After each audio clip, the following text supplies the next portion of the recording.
Hello friends, LGR study में आप सभी का स्वागत है। साथियों, जैसा कि आप सभी जान रहे हैं कि गणित में अभी हम लोग प्रश्नावली 1.2 जो है पढ़ाई कर रहे हैं और इसका जो फर्स्ट क्वेश्चन है हम लोग शुरू भी कर लिए थे। फर्स्ट क्वेश्चन का क्वेश्चन नंबर 1 और क्वेश्चन नंबर 2 पिछले क्लास में हम लोग पढ़े भी थे। आज हम लोग जो है इससे आगे बढ़ेंगे और सभी क्वेश्चन को एक एक करके बहुत ही अच्छा तरीक़ा से सीखने समझने वाले हैं। तो चलिए शुरू करते हैं बिना टाइम गंवाए सेशन को। हम लोग जो है पहला का पहला और दूसरा पिछले क्लास में सीख चुके हैं। क्वेश्चन में क्या बोला गया था कि निम्नलिखित संख्याओं को अभाज्य गुणनखंडों के गुणनफल के रूप में व्यक्त कीजिए, और हमने आपको 2 का व्यक्त करके दिखाया भी था। आशा करते हैं कि आप लोग जो है 3, 4 और 5 को बनाए होंगे, और अगर आप लोग नहीं बनाए हैं, जो लोग जिससे नहीं बना है तो अभी आप लोग सीख लीजिए, और जो लोग बना चुके हैं तो आप मिला लीजिए, चेक कर लीजिए कि आप कैसे बनाए हैं, आपने सही बनाया है या नहीं बनाया है। तो चलिए शुरू करते हैं। और तीसरा नंबर क्वेश्चन को हम लोग क्या करेंगे बनाना, आज क्या करेंगे शुरू करेंगे। 3, 4, 5 इस तरह से हम लोग आगे बढ़ेंगे।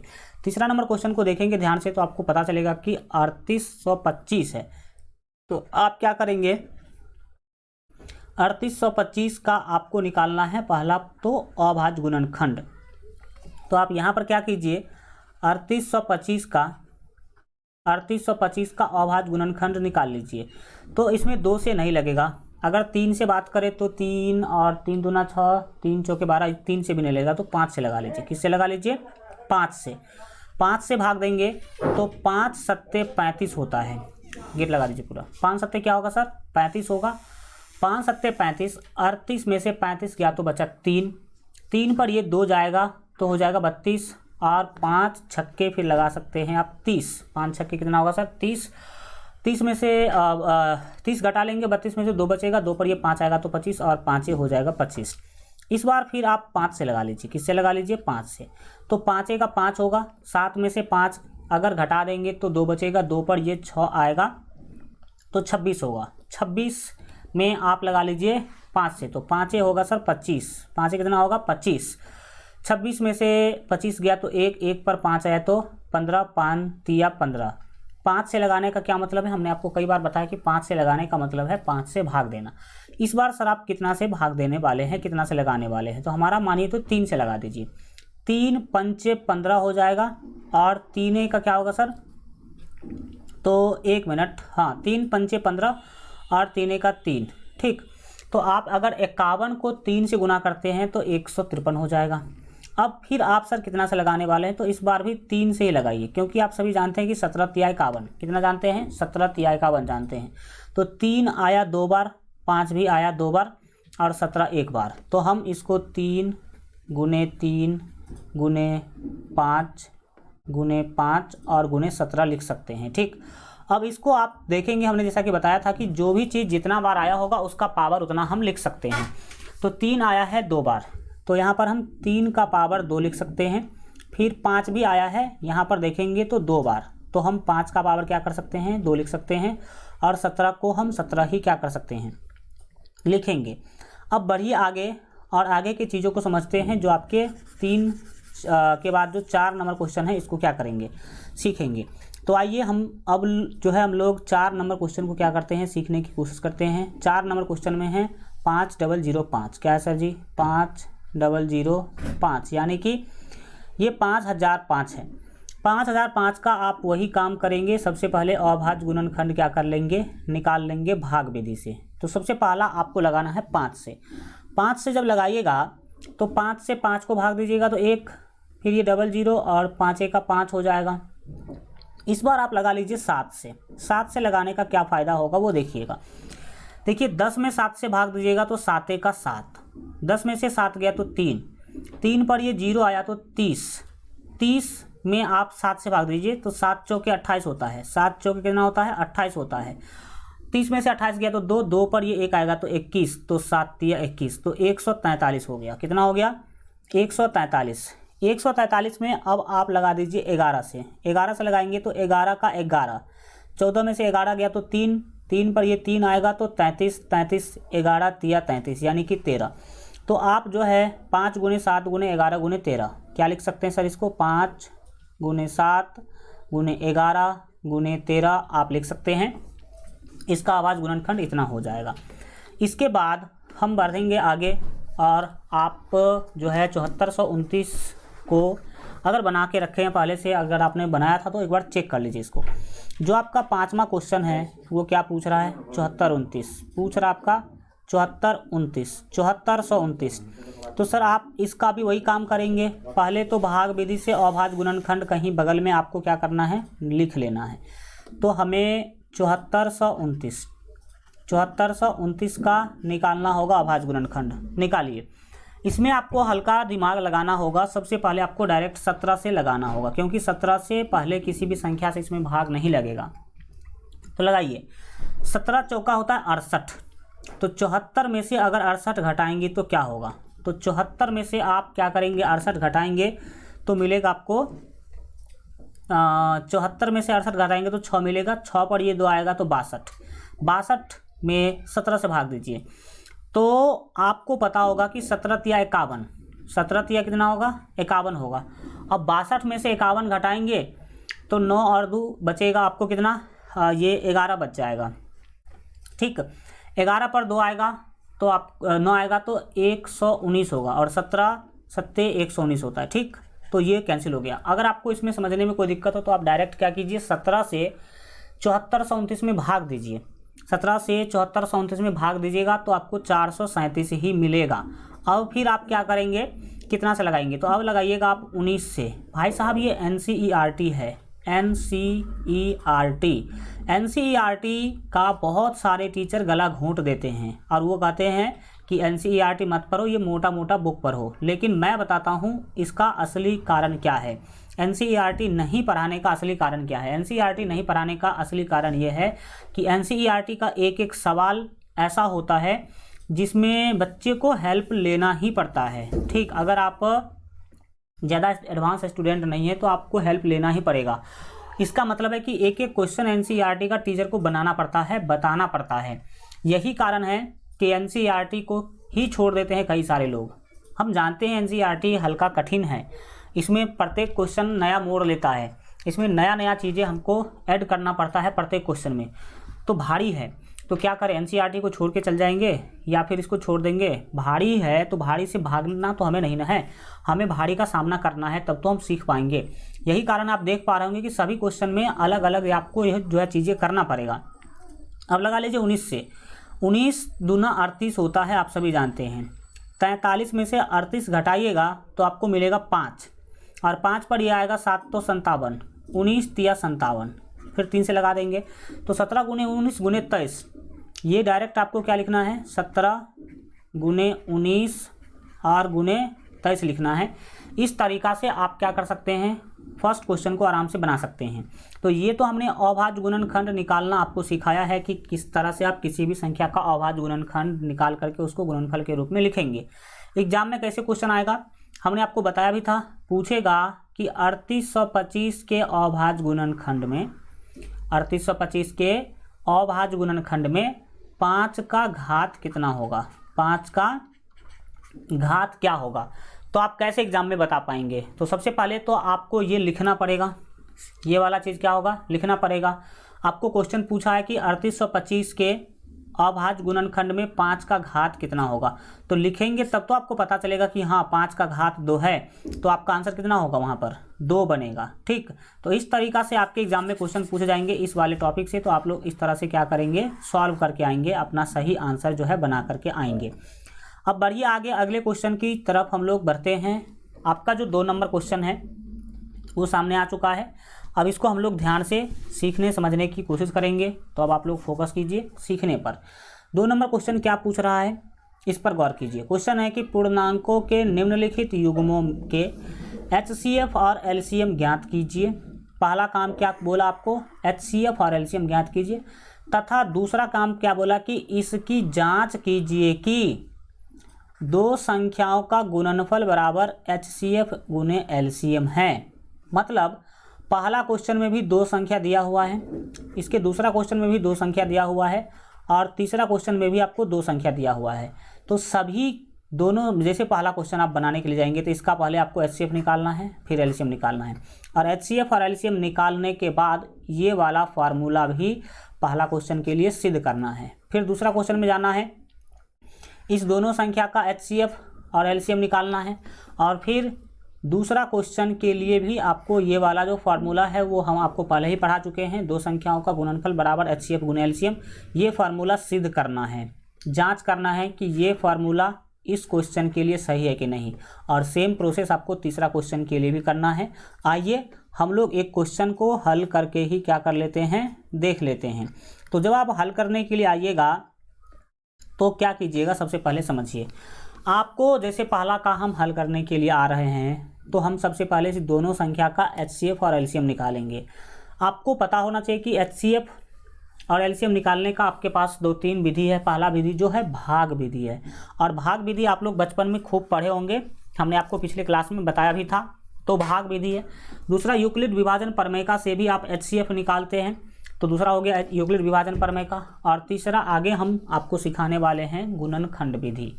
आगे क्या सिखाने वाले हैं, गुणनखंड विधि सिखाने वाले हैं। सही बात क्या है कि इस क्वेश्चन में HCF और LCM निकालने के लिए बोला गया, लेकिन ये नहीं बोला गया कि HCF और LCM किस विधि से निकालना है। तो याद रखिएगा कि अगर क्वेश्चन में विधि न लिखा गया हो तो आपको जिस विधि से बनाना हो आप बना सकते हैं, लेकिन अगर क्वेश्चन में विधि लिख दिया कि इसी विधि से ज्ञात कीजिए। अगर पिछले क्वेश्चन में आपने देखा हो तो बोला था कि यूक्लिड विभाजन प्रमेय का प्रयोग करके HCF ज्ञात कीजिए, तो वहाँ पर आपको यूक्लिड विभाजन प्रमेय का प्रयोग करके ही HCF क्या करना होगा, निकालना होगा। और अगर बोल दिया कि गुणनखंड विधि से HCF और LCM निकालिए तो आपको गुणनखंड विधि से ही क्या करना होगा, निकालना होगा। लेकिन इस क्वेश्चन में किसी भी विधि का नाम नहीं है, तो आप अपने हिसाब से जो भी विधि आपको लगे उस विधि से बना सकते हैं। तो हम यहाँ पर 26 और 91 का, किसका 26 और 91 का क्या करने जा रहे हैं, भाग विधि से पहले HCF और फिर क्या करेंगे, LCM निकालेंगे। तो आइए सबसे पहले हम लोग HCF निकालते हैं भाग विधि से। तो भाग विधि से आप HCF निकालते हैं तो आप सभी को पता होगा कि छोटा संख्या से बड़ा संख्या में लगाते हैं। छोटा संख्या से हम लोग बड़ा संख्या में लगाने का काम करते हैं। तो लगाइए, 26 से 91 में लगाइएगा तो 26 तिया लगा लीजिए, 3 से लगा लीजिए तो 3 छक्के 18 का हो जाएगा 8, हासिल होगा 1, 3 दूना 6 और 1 7, यानी कि 78। कितना हो गया, 78 हो गया। अब क्या करेंगे सर, अब क्या होगा, 91 में से 78 को घटाएंगे तो ये 11 में से 8 गया तो 3 हो जाएगा, और ये 8 में से 7 गया तो 1 हो जाएगा।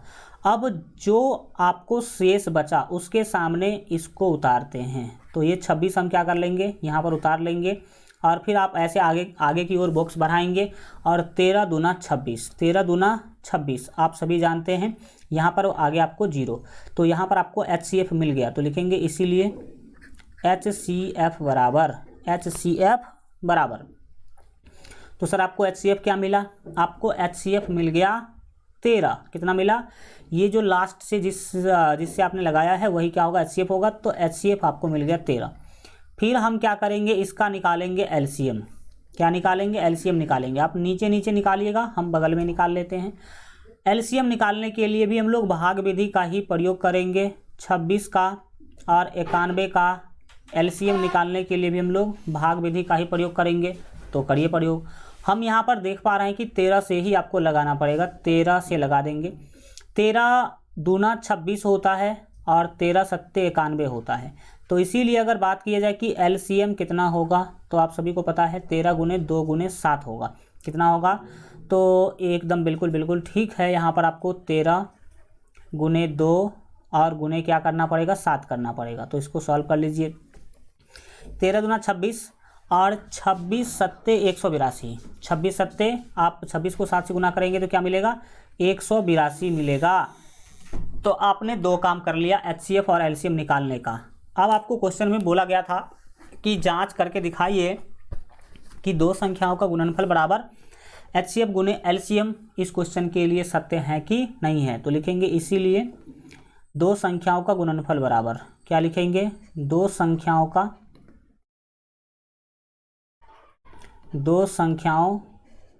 गुणनफल, दो संख्याओं का,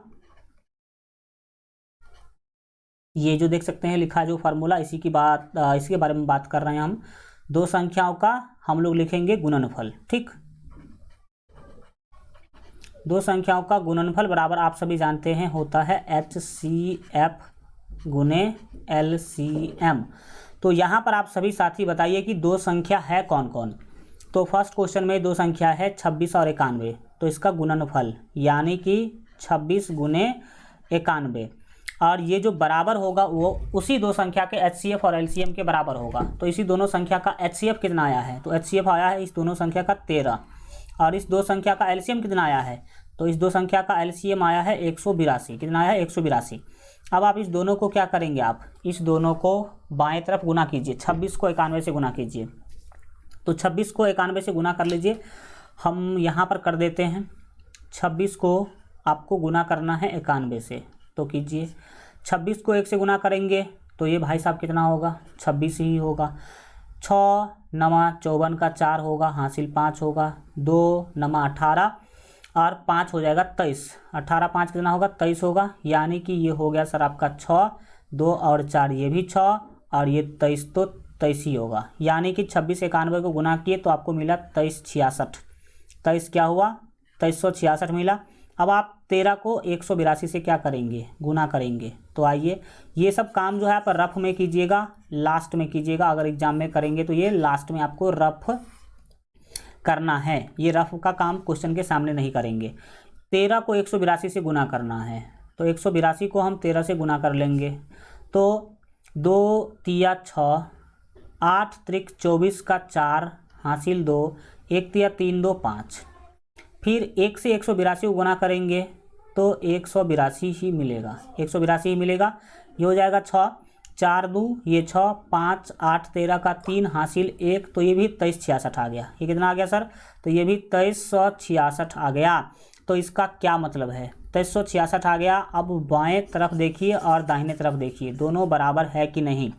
बाएं तरफ और दाहिने तरफ देखिए दोनों बराबर है कि नहीं। यहाँ पर देख पा रहे हैं कि बाएं तरफ और दाहिने तरफ दोनों सेम है, यानी कि LHS बराबर हो रहा है RHS के। तो ये चीज़ हो गया प्रूव्ड, PROVED, यानी कि सिद्ध हो गया कि दो संख्याओं का गुणनफल बराबर HCF गुने LCM। इस क्वेश्चन के लिए भी सही है, इस क्वेश्चन के लिए भी साथियों क्या है, सही है। अब चलिए आगे, और हम लोग अगले क्वेश्चन को क्या करेंगे, अब सीखने समझने की कोशिश करेंगे। तो दूसरा क्वेश्चन है 510 और 92। तो आइए इस दोनों क्वेश्चन को बनाते हैं। दूसरा क्वेश्चन में क्या था, 510 था और 92 था। 510 और 92, 510 और 92 यही था। अब हमें इस दोनों का पहले HCF निकालना होगा, फिर LCM निकालना होगा, फिर ये वाला जो आपको दिया गया है फार्मूला, इसको भी इसी तरीक़ा से इसमें सिद्ध करके दिखाना होगा, प्रूव्ड करके दिखाना होगा। तो 510 और 92 का आइए हम लोग करते हैं ऑपरेशन। सबसे पहला काम क्या करेंगे सर, तो सबसे पहला काम करेंगे HCF निकालने का। तो आइए हम सबसे पहले इसका HCF निकालते हैं। तो हम क्या करेंगे, 92 से, भाग विधि से ही निकाल लेते हैं।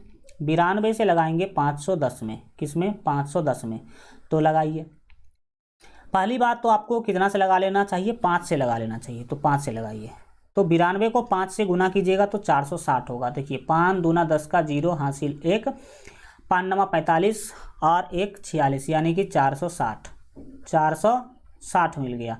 अब घटाइए, 0 में से 0 गया तो 0, और 11 में से 6 ये घटाएंगे तो ये मिलेगा आपको 5, ये होगा 5। ये 4 में से 4 तो कैंसिल हो जाएगा। फिर यहाँ पर आप उतारेंगे 92 को, किसको उतारेंगे सर, 92 को। 92 उतारिए, फिर 50 का क्या लगा लीजिए, 50 लगा लीजिए। फिर घटाइए, घटाएंगे तो क्या मिलेगा, 92 में से 50 घटाएंगे तो 42 मिलेगा। क्या मिलेगा, यहाँ पर सर मिल गया आपको 42। अब इसके 42 के सामने उतारेंगे 50 को, किसको उतारेंगे, 50 को उतारेंगे। 50 को उतारने के बाद कितना से लगाएंगे सर, 1 से लगाएंगे। 42 का क्या होगा सर, 42 होगा। 50 में से 42 घटा लिया आपने तो बच जाएगा आपको 8 बचा। अब क्या करेंगे, यहाँ पर उतारेंगे 42। 8 छक 48 होता है, तो वो नहीं लगा सकते हैं, 8 पंचे 40 लगा सकते हैं। 8 पंचे क्या लगा सकते हैं, 40 लगा सकते हैं। 42 में से 40 घटाएंगे तो 2 मिलेगा। 2 के सामने आप लिख लीजिए 8 को, किसको लिखेंगे, 8 को। 2 चौके 8, तो ये हो गया इस बार शेषफल 0। तो इसीलिए यहाँ पर आपको HCF कितना मिला। HCF क्या होता है, HCF मतलब मौसा महत्तम जिसको आप बोलते हैं, महत्तम समापवर्तक। अब ये 2 ही यहाँ पर होगा HCF, तो HCF तो 2 मिल गया। अब आप फिर से क्या करेंगे, नीचे नीचे बनाइएगा, हम बना देते हैं बगल में। इसका आप फिर आप निकालेंगे LCM, तो आप वही काम करेंगे, 510 और 92 का भाग विधि से LCM निकाल लीजिए। तो हम यहाँ पर क्या करेंगे, 2 से लगा सकते हैं। कितना से लगा सकते हैं, 2 से।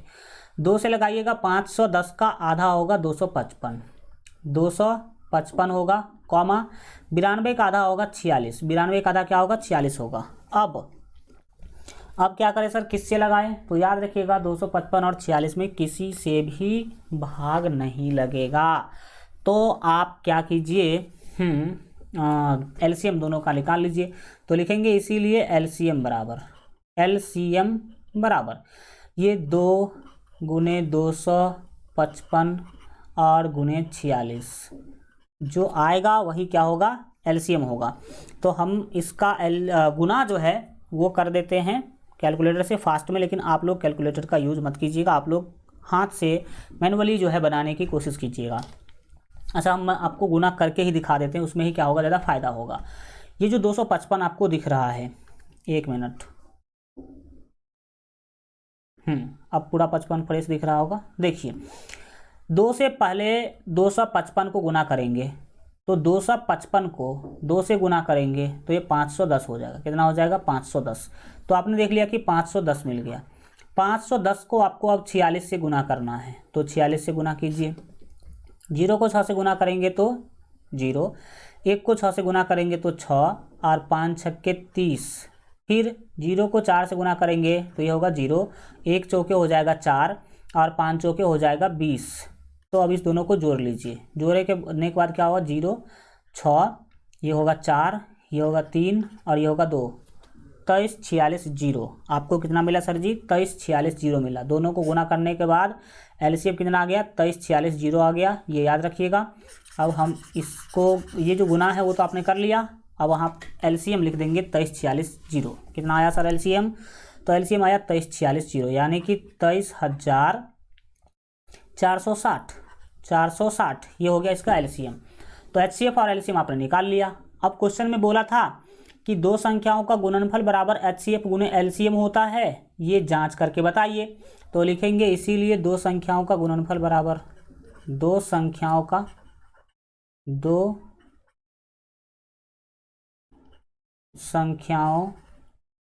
गुणनफल।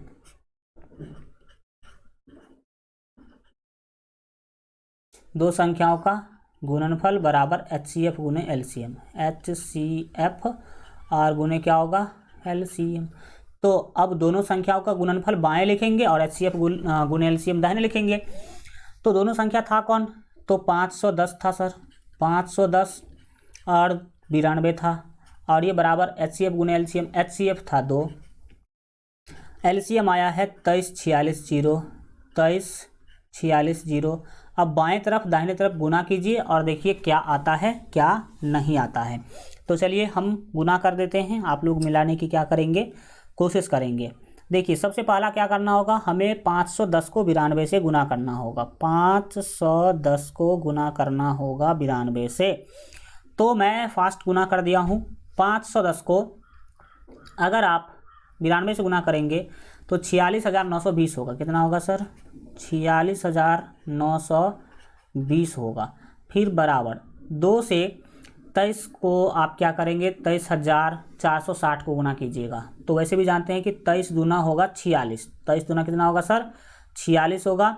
और 400 दूना 800 और 60 दूना 120, तो ये 920 हो जाएगा। कितना हो जाएगा, 920 हो जाएगा। तो आपने देख लिया कि LHS और RHS दोनों बराबर है, तो लिखेंगे LHS बराबर RHS। बराबर के बाएं साइड वाले को LHS बोलते हैं और बराबर के दाहिने साइड वाले को RHS बोलते हैं। तो LHS और RHS दोनों बराबर, ये हो गया प्रूव्ड, PROVED। ये क्या हो गया सर, सिद्ध हो गया कि दोनों क्या था, सेम चीज़ ही था, दोनों सेम चीज़ था। ये क्या हो गया, सिद्ध हो गया। अब बढ़िए आगे बढ़ते हैं और हम अब इसका तीसरा नंबर क्वेश्चन भी क्या करेंगे, सीखेंगे। तीसरा नंबर क्वेश्चन क्या है, 300, यहाँ पर आपको दिख रहा होगा 36 और 54, तीसरा नंबर में है 336 और 54, इसका भी सेम काम आपको करना होगा। तीसरा जो क्वेश्चन है वो था 336 और दूसरा संख्या था क्या सर, 54 था। तो अब आपको इसका पहले HCF फिर LCM निकालना होगा और फिर इसके आगे का प्रोसेस आपको करना पड़ेगा। तो चलिए करते हैं, सॉल्व करके निकालने की कोशिश करते हैं। तो इस दोनों का सबसे पहले तो आपको HCF निकालना है। तो हम क्या कर रहे हैं, 54, कौन सा चीज़, 54 से लगा दे रहे हैं जो 336 है उसमें भाग, तो लगाइए 336 से भाग लगाइए। तो 336 से भाग लगाएंगे तो सर क्या मिलेगा आपको, तो इसमें आप 6 से लगा लीजिए, क्योंकि 50 चौके होगा 300 और 4 चौके 4 छक्के 24, 6 से लगा लीजिए। 50 छक्के 300 और ये बिल्कुल 6 से लग जाएगा।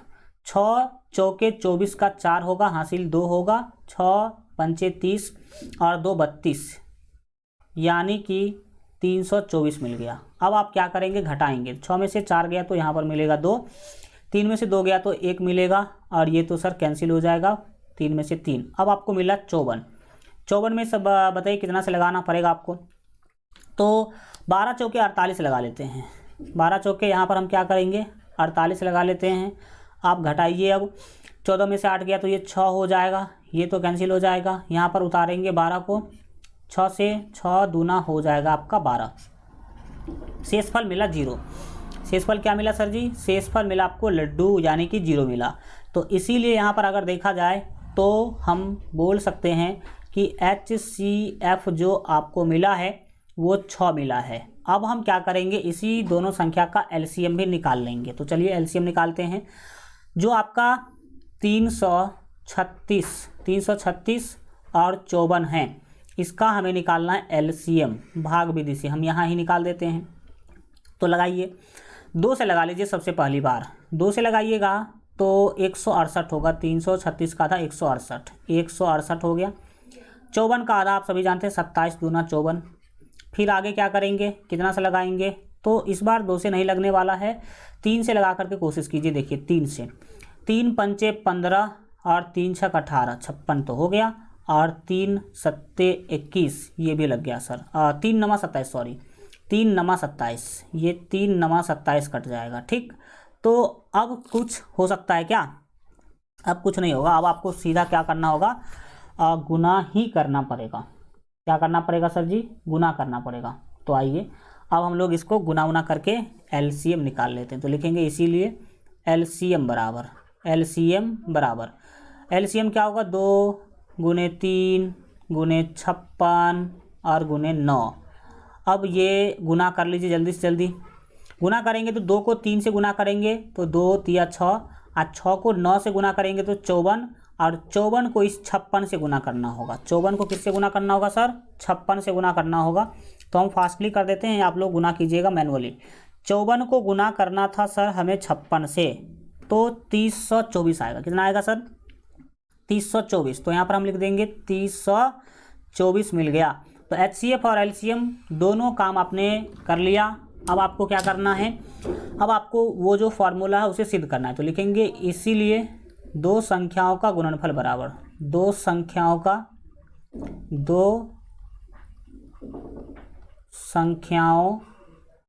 गुणनफल बराबर, 2 संख्याओं का गुणनफल बराबर। 2 संख्याओं का गुणनफल बराबर क्या होता है, तो HCF गुने LCM होता है। तो यहाँ पर हम फार्मूला लिखेंगे, क्या लिखेंगे, HCF गुने LCM लिखेंगे। तो लिखेंगे HCF गुने LCM। अगर चाहे आप तो LCM गुने HCF भी लिख सकते हैं, इसमें कोई बुराई नहीं है। तो 2 संख्या कौन है, तो 336 और गुने 54 करेंगे, क्योंकि दोनों संख्या को गुणनफल लिखना है।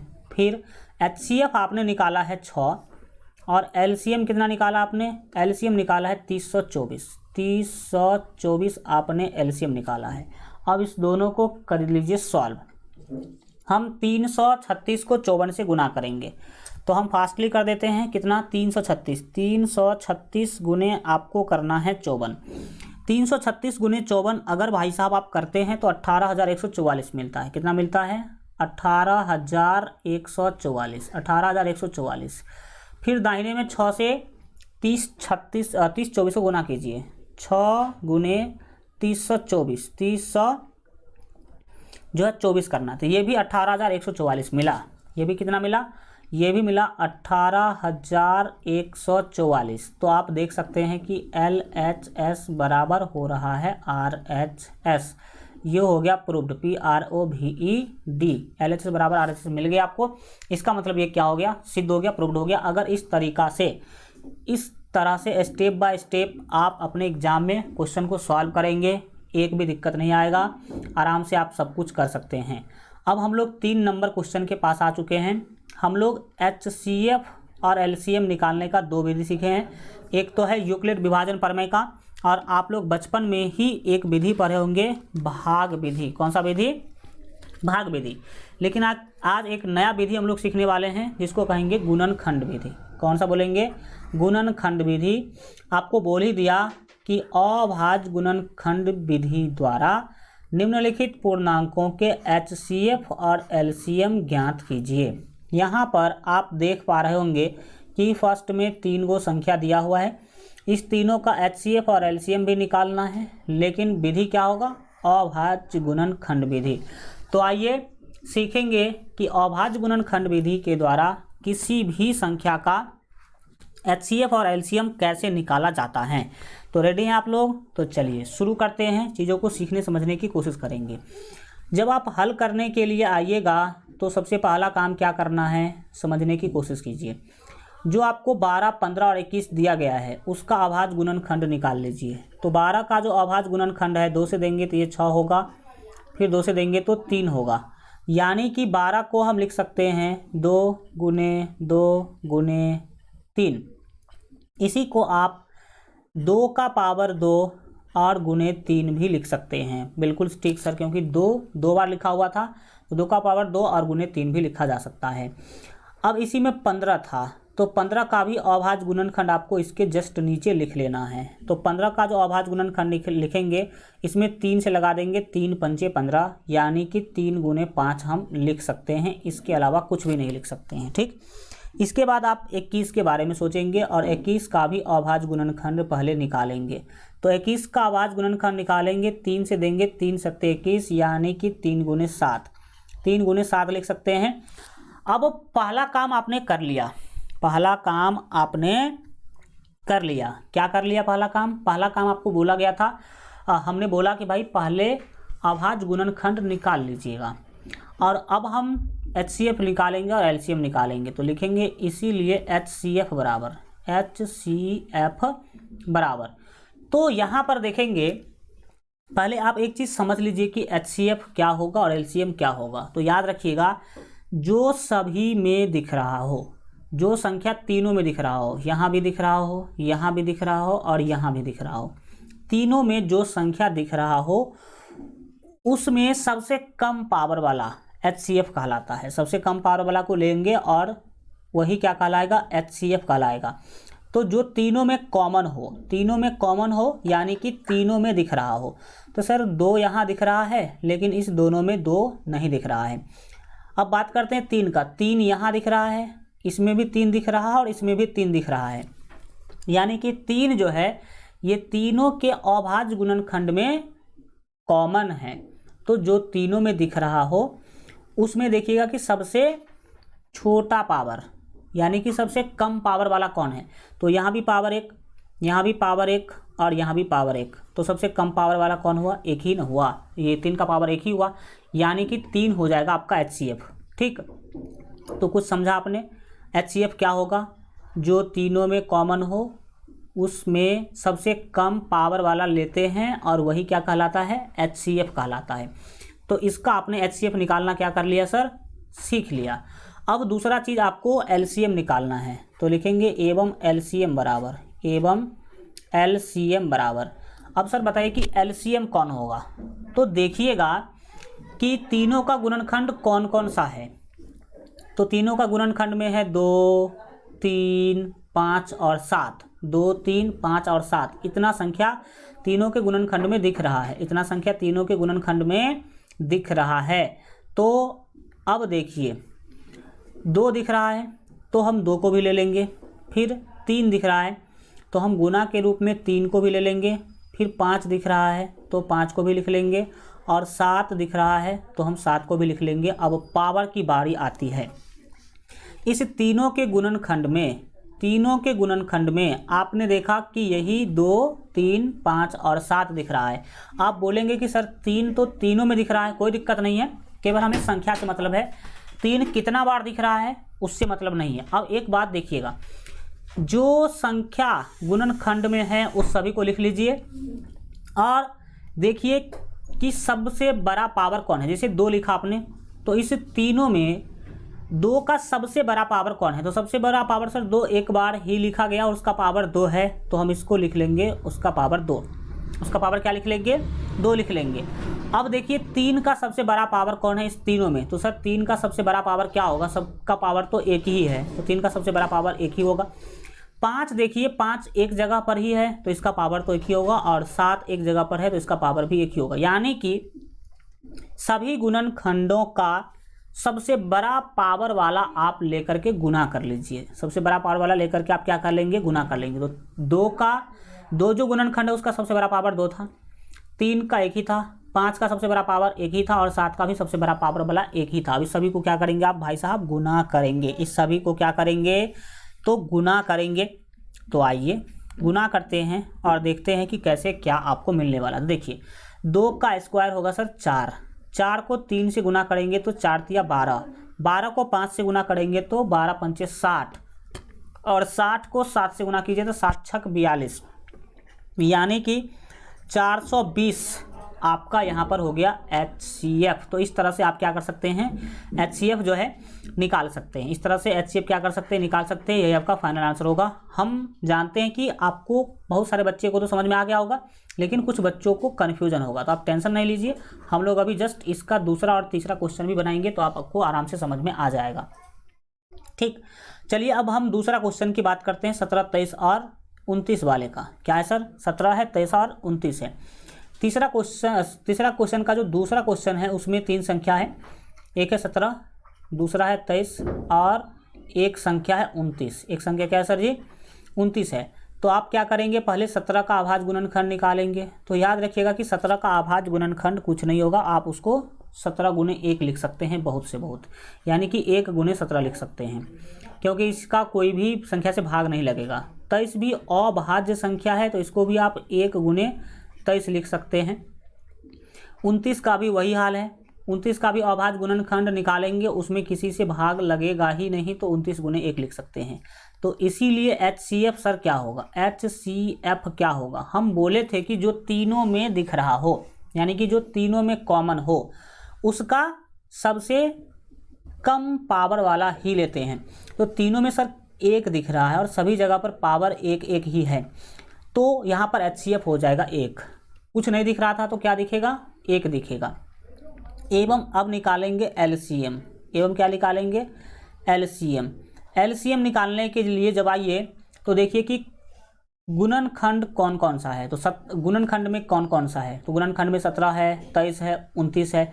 सर 1 भी तो है, हाँ 1 है, लेकिन 1 को लिखने से कोई फ़ायदा होगा नहीं, 1 से गुना करेंगे तो कोई फ़ायदा नहीं होगा। तो गुणनखंड में 17 है, और कौन कौन संख्या है, तो 23 है, और कौन संख्या है, तो 29 है। ये 3 के 3 संख्या आपको दिखाई दे रहे हैं गुणनखंड के अंदर। ठीक, तो अब करेंगे क्या सर, अब देखिए कि इस तीनों संख्या का सबसे बड़ा घात कितना है। 17 का घात सर भी 1, 23 का भी घात 1 और 29 का भी घात 1।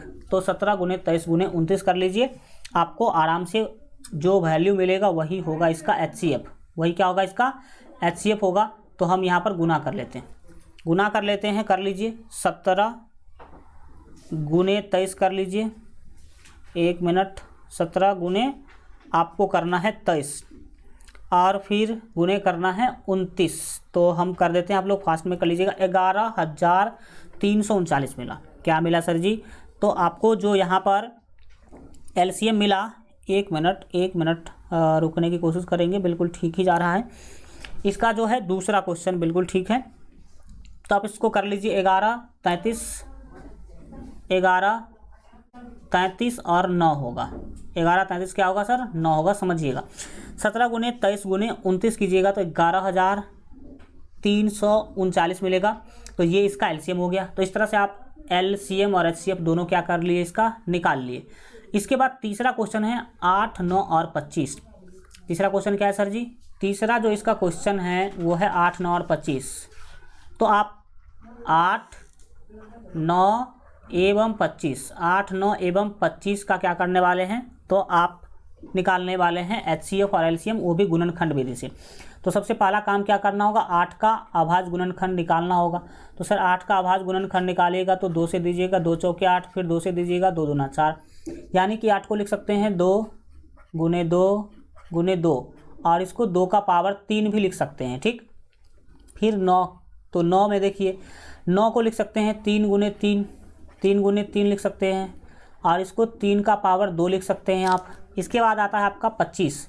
25 का क्या हाल है, 25 को आप 5 गुने 5 लिख सकते हैं, 5 गुने 5 लिख दीजिए, और इसको आप 5 का पावर 2 भी लिख सकते हैं। अब हमें निकालना है एचसीएफ, हमें क्या निकालना है, एचसीएफ निकालना है। तो भाई साहब हमने आपको बताया था कि एचसीएफ कौन होगा, जो तीनों में दिख रहा हो, यानी कि जो गुणनखंड तीनों में कॉमन हो वही होता है। हाँ, जो गुणनखंड तीनों में कॉमन हो उसका सबसे कम पावर वाला होता है, उसमें भी जिसका पावर सबसे कम हो वही होता है एचसीएफ। तो सर यहाँ पर तो तीनों में कोई नहीं दिख रहा है, तीनों में कोई नहीं दिख रहा है। यहाँ पर गुणनखंड 2 है, यहाँ पर गुणनखंड 3 है, यहाँ पर गुणनखंड 5 है। तो सर अब बताइए कि यहाँ पर इस स्थिति वाला में कैसे होगा एचसीएफ। तो याद रखिएगा, जिसमें कुछ भी कॉमन नहीं हो उसमें एक कॉमन होता है। क्या कॉमन होता है, एक। तो इसका एचसीएफ कितना हो जाएगा, 1 हो जाएगा। एवं इसी तरह से हम लोग एलसीएम निकालेंगे, एवं इसी तरह से क्या निकालेंगे, एलसीएम निकालेंगे। तो एलसीएम में हम क्या बोले थे कि गुणनखंड में जो जो संख्या दिखाई दे रहा हो आपको, गुणनखंड में जो जो संख्या दिखाई दे रहा हो, तो सर हमें 2 दिखाई दे रहा है, 3 दिखाई दे रहा है और 5 भी दिखाई दे रहा है। गुणनखंड में जो जो संख्याएं आपको दिखाई दे रहा हो वो पहले लिख लीजिए। अब बात कीजिए पावर की। अब किसकी बात कीजिए, पावर की बात कीजिए। तो पावर में क्या होगा, उसको चीज़ों को अब क्या करेंगे, हम लोग समझने सीखने की कोशिश करेंगे। तो आइए देखते हैं। पहले तो आप जो भी गुणनखंड में दिख रहा था उसको पहले लिख लीजिए। और जैसे 2 है तो 2 का सबसे बड़ा पावर कितना है, तो सर यहाँ पर 2 एक ही बार आया है और उसका पावर 3 है, तो आप लिख लीजिए उसका पावर 3। फिर आपके पास 3 है, आपके पास कितना सर जी, 3, और 3 का सबसे बड़ा पावर कितना है, तो 3 का पावर सबसे बड़ा सर एक ही बार आया है तो 2 ही है, तो इसका 2 लिख लेंगे। और 5 आया है तो 5 का सबसे बड़ा पावर कितना है, तो सर 5 एक ही बार है, उसका बड़ा पावर तो 2 ही होगा। अब आप इसको गुना कर लीजिए, वही आपका क्या होगा, एलसीएम होगा। तो 2 का पावर 3, ये हो जाएगा 8, क्योंकि 2 गुने 2 गुने 2, 2 दूना 4, 4 दूना 8, 3 का स्क्वायर यानी कि 3 3 9 हो जाएगा, और 5 का स्क्वायर 5 25 हो जाएगा। अब 8 गुने 9 गुने 25 कर लीजिए, 8 गुने 9 गुने 25 कर लीजिए। हम कर देते हैं फास्टली, आप लोग भी यहाँ पर फास्टली करने की कोशिश करेंगे। 8 गुने 9 गुने 25, ठीक, 1800 मिला। कितना मिला सर, 1800। इसको गुना कीजिएगा, 8 9 72, 72 को 25 से गुना कीजिएगा तो आपको 1800 मिलेगा। तो ये हो गया 1800। 1800 आपका ये फाइनल आंसर हो गया। ये हो गया आपका एचसीएफ और ये हो गया एलसीएम। तो अब हम आशा करते हैं कि आप लोग एचसीएफ और एलसीएम निकालना सीखे होंगे। अगर आपको अभी भी कोई भी दिक्कत है तो टेंशन नहीं लीजिए, आगे अभी तो हम लोग केवल एनसीईआरटी पढ़ रहे हैं, इसके अलावा भी जो बहुत सारे क्वेश्चंस अलग से करेंगे तो वहाँ पे आपको और इससे ज़्यादा जो है समझ में आएगा। तो हम लोगों ने इसका तीनों क्वेश्चन क्या कर लिया, बना लिया 3 नंबर का। अब बढ़ते हैं आगे और हम लोग 4 नंबर क्वेश्चन क्या करेंगे, सीखेंगे। तो पूरे शांति माइंड से सीखते रहिए, कोई धरफराने उर्फराने की ज़रूरत जो है नहीं है। तो चलिए देखते हैं 4 नंबर क्वेश्चन को सीखने की जो है कोशिश करते हैं। क्या है 4 नंबर क्वेश्चन। 4 नंबर क्वेश्चन में बोला गया कि ये 2 संख्या जो है इसका एचसीएफ 9 है, तो आपको इसी दोनों संख्या का एलसीएम ज्ञात करना है। दोनों संख्या का क्या करना है, एलसीएम ज्ञात करना है। सिंपल है, वेरी सिंपल। जब आप हल करने के लिए आइए तो आप लिखिए दिया गया है, या फिर सीधा लिख सकते हैं दिया है। क्या लिख सकते हैं, दिया है। क्या दिया है क्वेश्चन में सर, क्वेश्चन में आपको दिया हुआ है एचसीएफ। किसी भी 2 संख्या का आपको एचसीएफ दिया हुआ है, एचसीएफ आपको दिया हुआ है 306 और 657 का एचसीएफ आपको दिया हुआ है 9। HCF कितना दिया हुआ है 9, और आपको इसी दोनों संख्या का LCM निकालने के लिए बोला जा रहा है। क्या निकालने के लिए बोला जा रहा है? LCM। तो लिखेंगे दिया है HCF बराबर इतना, इसीलिए LCM बराबर, इसीलिए LCM बराबर। तो सर LCM निकालने का फार्मूला हम आप लोगों को पढ़ाए थे। क्या पढ़ाए थे LCM निकालने का फार्मूला? LCM निकालने का फार्मूला था दो संख्याओं का गुणनफल, दो संख्याओं का गुणनफल, दो संख्याओं का गुणनफल और बट्टा HCF। बट्टा क्या था? HCF था। सही बात है सर, ये तो पढ़ाए थे आप, बिल्कुल सही बताए थे। अब आपको क्या करना है, हम इसमें ट्रिक भी बताए थे कि अगर LCM निकालना हो तो HCF से भाग देंगे, HCF निकालना हो तो यहाँ LCM से भाग देंगे। तो ऊपर में दोनों संख्याओं का गुणनफल लिखना है आपको। तो दोनों संख्या है कौन सर? तो 306 और 657, ये दोनों संख्या है। तो 306 और गुणे 657, ये हो गया दो संख्याओं का गुणनफल, और बट्टे में लिखना है HCF। तो HCF का वैल्यू ऑलरेडी क्वेश्चन में 9 दे रखा है। कितना दे रखा है? 9। अब आप इस 9 से काट लीजिए ऊपर वाले संख्याओं को। 9 से आप सभी जानते हैं कि 9 तिया 27 होगा। 9 तिया कितना होगा सर? 27। 30 में से 27 गया तो बचेगा 3, और 3 पर 6 आएगा तो 36, और 9 चौके 36, 9 चौके 36, यानी कि 34 मिला। जब आपने भाग दिया तो कितना मिला? 34 मिला। तो अब आप क्या करेंगे, समझने की कोशिश कीजिए। यहाँ पर नीचे में कुछ नहीं बचा, ऊपर बचा आपको 34 गुने 657, 657। तो सर अब क्या करेंगे, तो 34 को 657 से गुना कर लीजिए, वही क्या हो जाएगा? आपका आंसर हो जाएगा। चलो हम कर देते हैं, 1 मिनट रुक जाओ। आपको 34 को गुना करना है 657 से, तो 34 को 657 से गुना कीजिएगा तो 22,33,8 मिलेगा। 22,338, इतना आपका फाइनल क्या होगा? आंसर होगा। तो बताओ सिंपल चीज़ें हैं कि नहीं? और ये सब कुछ हम लोग पढ़ के आए हैं कि नहीं? तो बोलेंगे यस बिल्कुल, ये सब तो हम लोग पहले ही पढ़ के आए हैं। अब बढ़िए आगे, और 5 नंबर क्वेश्चन को लगा लीजिए VVI, वेरी वेरी इंपॉर्टेंट। ठीक, अब इसमें समझिए कि ये क्या है, इसमें कैसे और क्या पूछा जा रहा है। समझिए, यहाँ पर क्वेश्चन में बोला गया जांच कीजिए कि क्या किसी प्राकृत संख्या n के लिए संख्या 6 का पावर n 0 पर समाप्त हो सकती है या नहीं हो सकती है, ये आपको जांच करना है। देखिए, अगर n जो है, n एक प्राकृत संख्या है। n क्या है? प्राकृत संख्या। n प्राकृत संख्या का मतलब है 1 2 3 4 ... ये n है। तो आपको इस स्थिति में बताना है कि 6 का पावर n जो है 0 पर समाप्त होगा कि नहीं। तो लगा करके देख लो, 6 का पावर n का मान अगर 1 लेंगे तो 6 होगा। फिर 6 का पावर अगर हम 2 लेते हैं, n का मान 2 लेते हैं, तो ये 6 गुने 6 होगा, यानी कि 36 होगा। कितना होगा? 36। और फिर 6 का पावर अगर 3 लेते हैं तो 6 गुने 6, ये तो पहले से 36 था, और 36 को 6 से गुना करेंगे तो लास्ट में 6 ही आएगा। तो हम देख रहे हैं कि लास्ट में हमेशा 6 मिल रहा है। हमेशा क्या मिल रहा है? 6 मिल रहा है। तो ये हम पहले ही समझ गए कि 6 के पावर n का अंत कभी भी 0 से नहीं हो सकता है, 0 पर नहीं हो सकता, हमेशा 6 पर होगा। किस पर होगा? हमेशा 6 पर होगा। तो मैं यहाँ पर एक कंसेप्ट बता देता हूँ कि किस संख्या का अंत जो है वो 0 पर होगा। तो याद रखिएगा, जिस संख्या का गुणनफल 2 गुने 5 के रूप का होगा, 2 के पावर m गुने 5 के पावर n के रूप का होगा, उसका समाप्ति 0 पर हो सकता है।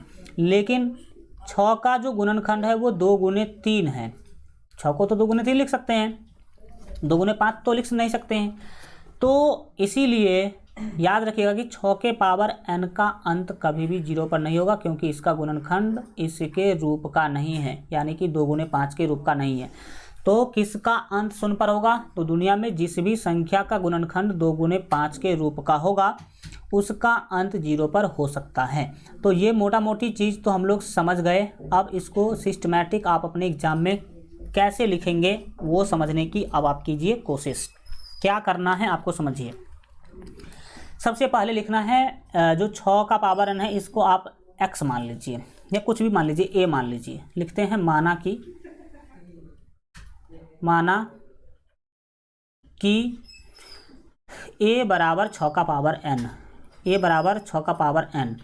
अब आप बताइए कि हम a को 6 को 2 गुने 3 लिख सकते हैं क्या? 6 को 2 गुने 3 लिख सकते हैं? बोलेंगे यस सर लिख सकते हैं, क्योंकि 2 तिया तो 6 हो ही जाएगा फिर।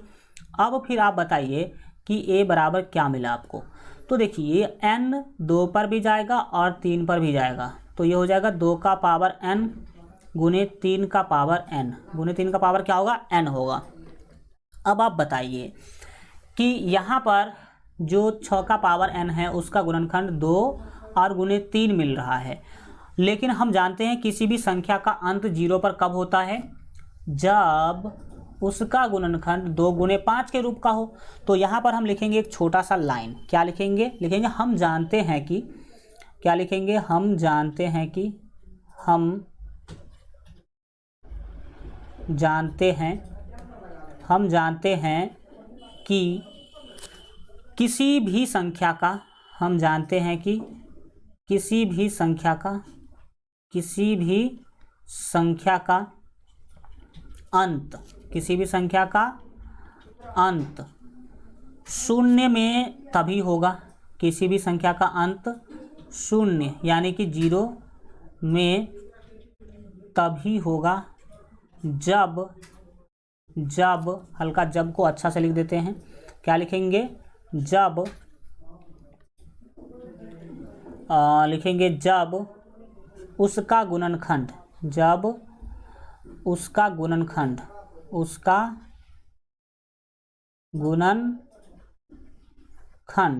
जब उसका गुणनखंड 2 का पावर m गुने 5 के पावर n के रूप का हो, के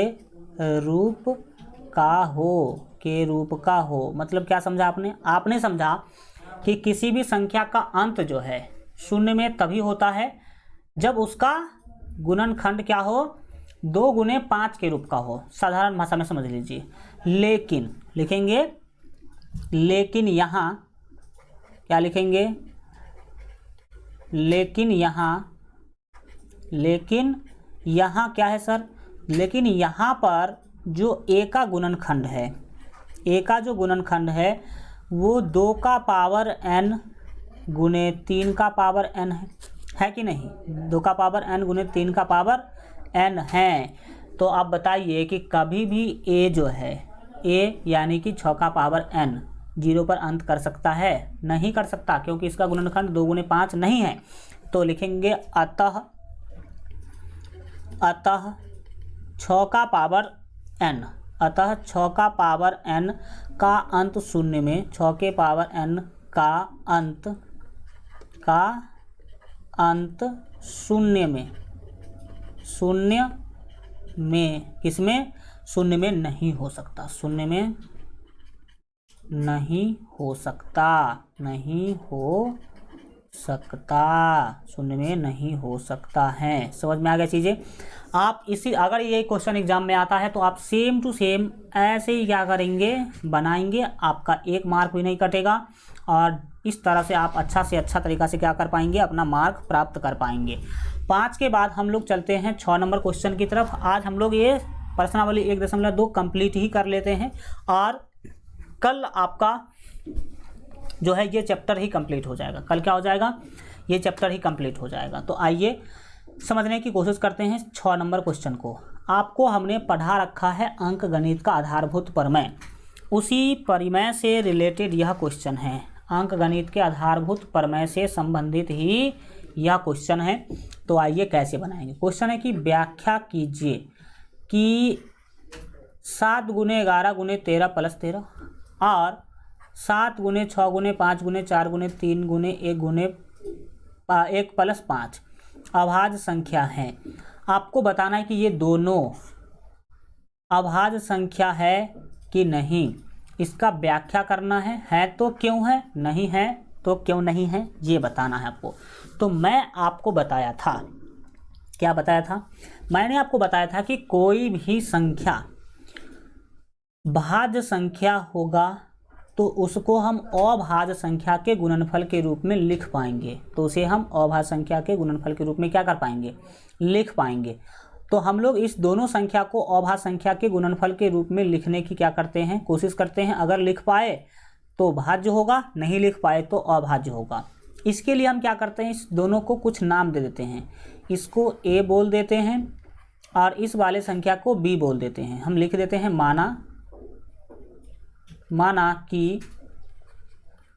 माना कि a बराबर 7 गुने 11 गुने 13 प्लस 13।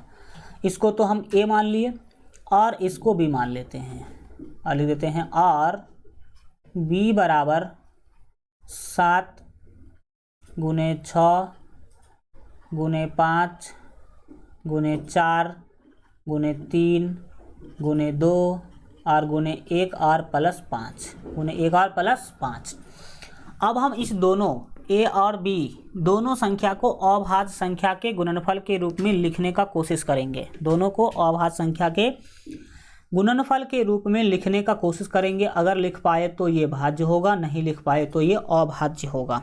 अगर नहीं लिख पाएंगे तो क्या होगा, ये अभाज्य होगा। तो आइए अब हम लोग सबसे पहले a के बारे में बात करते हैं। अब बताइए a जो है वो क्या है। तो देखेंगे अगर आप ध्यान से तो आपको पता चलेगा कि a जो है वो 7 गुने 11 गुने 13 और प्लस 13 है। तो इसको सॉल्व कीजिए तो क्या हो रहा है बताइए। a को हम ये पहले तो गुना करना होगा। 11 सत्ते 77 और 77 को 13 से गुना कर लीजिए। 1 मिनट रुक जाइए, हम कर ही देते हैं पूरा। तो आप क्या करेंगे, सबसे पहला काम सर 11 को 7 से गुना किए तो 77 गुने 13 कीजिए। 77 गुने आपको करना है 13। 100 आपको मिला, 100 नहीं सॉरी 1001 मिला। कितना मिला, ये 77 को 11 सत्ते 77 गुने 13 करेंगे तो 1001 और इसमें प्लस करना है 13। प्लस कितना करना है 13, तो कर लीजिए। तो a बराबर हो जाएगा 13 और 1 कितना होगा सर, तो 13 और 1 14 होगा। 13 और 1 कितना होगा सर, 14 होगा। यानी कि अगर हम इसमें जोड़ देंगे 13 तो ये 10 कितना हो जाएगा, 14 हो जाएगा। ये हो गया 1014। अब 1014 का अभाज्य गुणनखंड निकालने की कोशिश कीजिए। अगर आप निकाल पाए तो सही, नहीं निकाल पाए तो आप बोल देंगे कि ये भाज्य संख्या नहीं है। तो 2 से लगाएंगे सर। सबसे पहली बार तो कितना से लगाएंगे, तो बोलेंगे सर 2 से लगाएंगे। तो लगा लो, कोई दिक्कत नहीं है। 2 से लगाएंगे तो 507 होगा। कितना होगा, 1014 का आधा 507 होगा। फिर आप सर कितना से लगाएंगे, तो इस बार 3 से लगाने की कोशिश करते हैं। 3 का 3 और 3 छक्के 18, 3 नवा 27 कट जाएगा, तो 3 से लगा लेते हैं। 3 से लगाएंगे तो 3 का 3, 5 में से 3 गया 2, 2 पर 0 आया तो 20, फिर 3 छक्के 18, 20 में से 18 गया तो 2, 2 पर 7 है 27, 3 नमा 27, 3 नमा कितना सर 27 हो गया। फिर आप 169 में लगाइए। कितना से लगा सकते हैं, तो हमें तो लगता है कि 13 से ही लगाना होगा, क्योंकि 13 का 13 और 13 तिया 39, 13 तिया 39 बिल्कुल ठीक है। 13 से लगा लीजिए। 13 से लगाएंगे तो 13 का 13, 16 में से 13 गया तो 3 पर 9 आया तो 39 और फिर 13 तिया 39, यानी कि आपको मिला 2 गुने 3 गुने 13 गुने 13। यानी कि आपने जो है लिख लिया, a को लिख लिया। कितना लिख लिया, a को 2 गुने 3 गुने 13 गुने 13। तो बताइए 2 3 13 13, ये सभी के सभी क्या है, अभाज्य संख्या है। यानी कि आपने a को अभाज्य संख्या के गुणनफल के रूप में लिख लिया।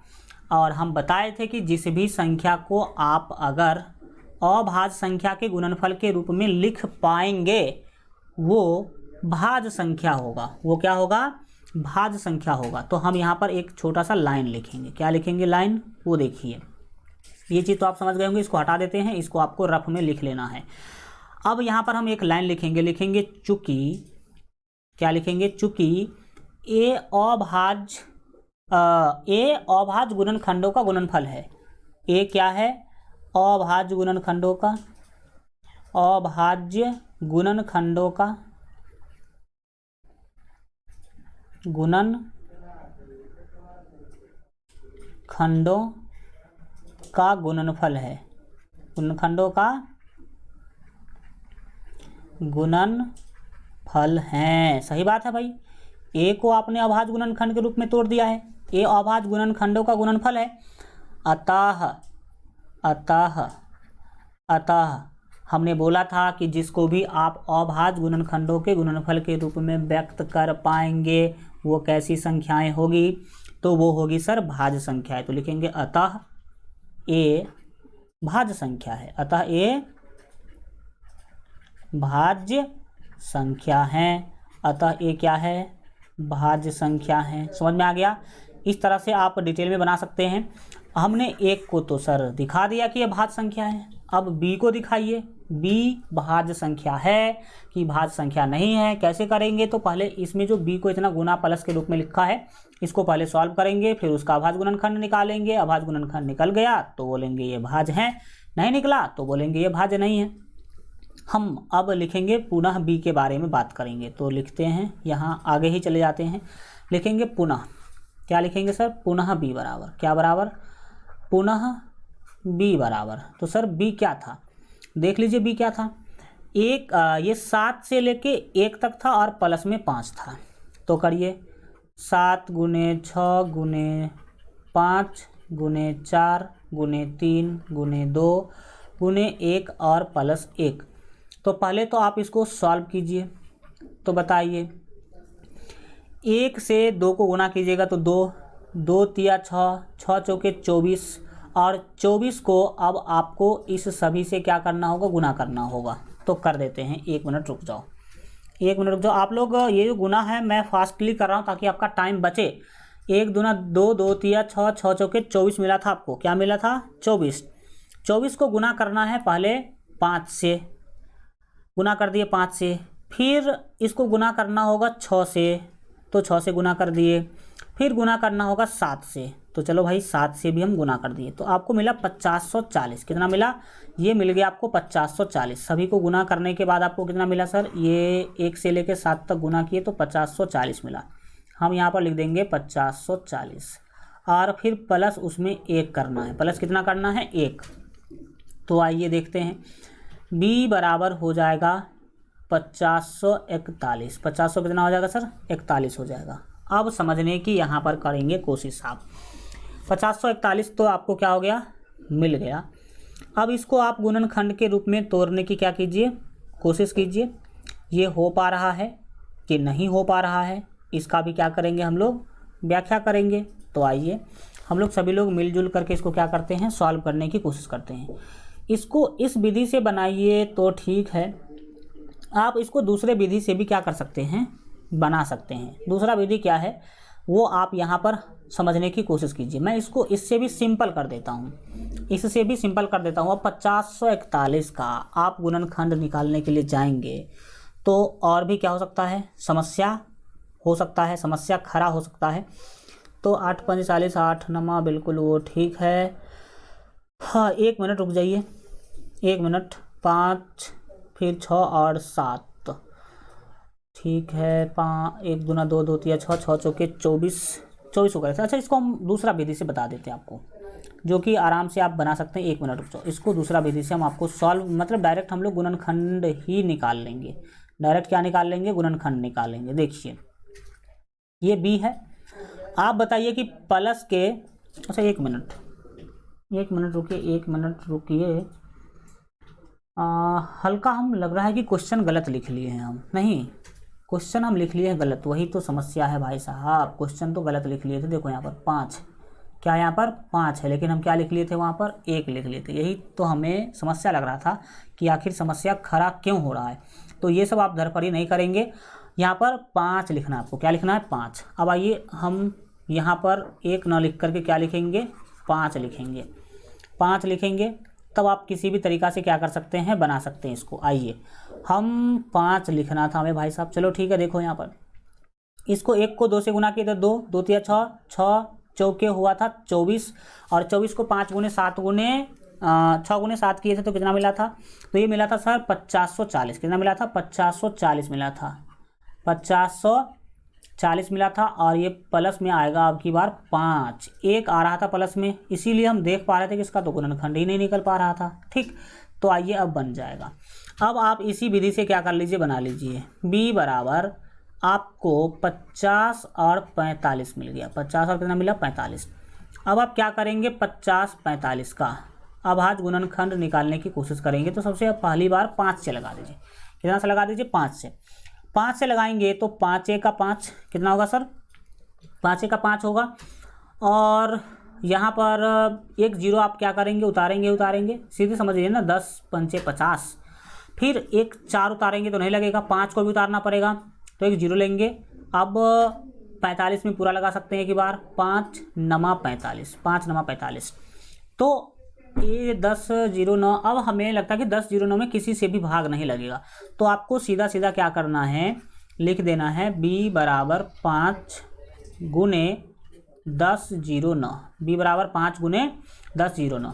इसका क्या मतलब है, इसका सीधा मतलब है कि b को आपने अभाज्य गुणनखंड के गुणनफल के रूप में लिख लिया, अभाज्य गुणनखंड के गुणनफल के रूप में लिख लिया। देखो यहाँ पर 5 भी अभाज्य संख्या और b जो है वो भी है अभाज्य संख्या। 5 भी अभाज्य संख्या और b भी क्या है सर, b भी है अभाज्य संख्या। तो आपने b को अभाज्य संख्या के गुणनफल के रूप में लिख लिया, तो लिखेंगे चूंकि b अभाज्य गुणनखंडों का गुणनफल है, b अभाज्य गुणनखंडों का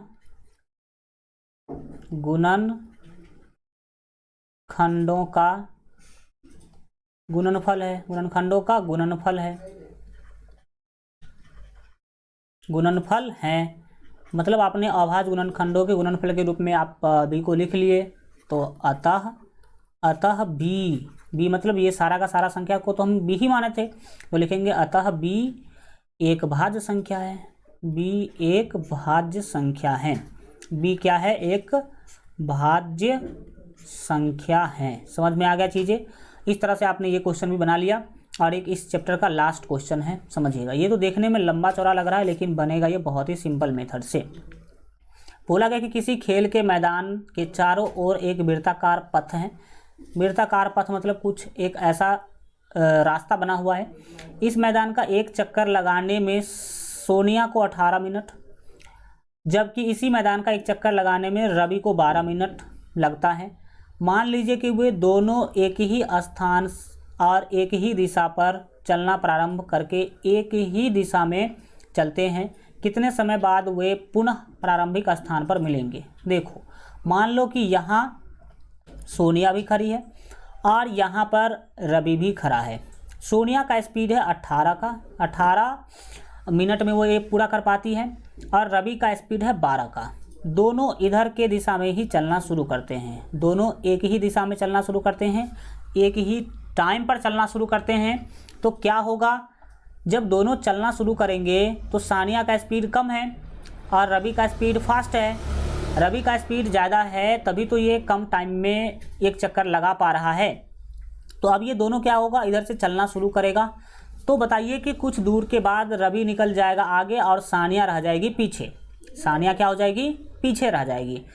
तो फिर कितना चक्कर लगाने के बाद सानिया और रवि फिर इसी जगह पर एक साथ मिलेगी। कितना मिनट के बाद, पुनः कितना समय के, यानी कि कितना मिनट के बाद वो फिर यहीं पर रवि और सानिया दोनों आकर क्या होगी, मिलेगी। तो जब कभी भी इस तरह का क्वेश्चन आपके एग्जाम में आए तो इसको हल करने के लिए सिंपली क्या करना है, इस दोनों का जो भी दो संख्या हो, कई बार 3 संख्या भी देखने को मिलेगा, उसका एलसीएम निकाल लेना। आपको क्या निकालना है, एलसीएम। तो आप 12 और 18 का एलसीएम निकाल लीजिए। 2 से लगाएंगे तो 6 दूना 12 और 9 दूना 18 होगा। फिर आप 3 से लगा दीजिए, 3 दूना 6 और 3 तिया 9। तो इसीलिए जो एलसीएम मिला आपको वो मिल गया 2 गुने 3 गुने 2 और गुने 3।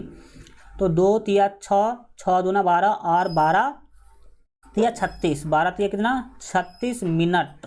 36 मिनट आपका आंसर होगा। क्यों, क्योंकि वो दोनों फिर 36 मिनट के बाद एक ही जगह पर आकर के मिल जाएंगे। तो इस तरह से आपका जो प्रश्नावली 2.1 है वो क्या हो गया, पूर्ण रूपेण कंप्लीट हो गया।